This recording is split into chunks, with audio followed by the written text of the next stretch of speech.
South Korea రీసెంట్గా ఈ country ఒక రేర్ కాంపిటీషన్ స్టార్ట్ చేశారు. ఏంటంటే అది do nothing. And as a name indicates, do nothing అంటే జనాలందరూ ఒక పార్క్లో కానీ గ్రౌండ్లో కానీ గ్యాదర్ అయ్యి they will not do anything. And కాంపిటీషన్లో ఎవరు విన్ అవుతారంటే, ఎవరైతే ఒక 90 minutes పాటు ఫోన్ చూడకుండా, బుక్స్ ఏం చూడకుండా, మాట్లాడకుండా, పడుకోకుండా ఎవరైతే ఉంటారో వాళ్ళే విన్ అవుతారు. అండ్ ఈ ఫాస్ట్ ఫార్వర్డ్ లైఫ్లో ఇది చాలా ఇంపార్టెంట్ అనిపించింది నాకు కూడా. ఎందుకంటే ఎప్పుడు ప్రతిసారి ఏదో చేసేయాలనే కాదు, కొన్నిసార్లు ఏం చేయకుండా ఉండ కూడా మనకి ఒక మెంటల్ కామ్నెస్ డెవలప్ అవుతుంది మన దాంట్లో. It's kind of meditation.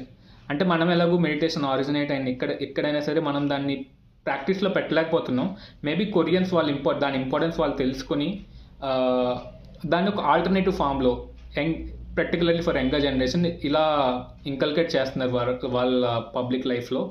This good thought కదా. Thank you all.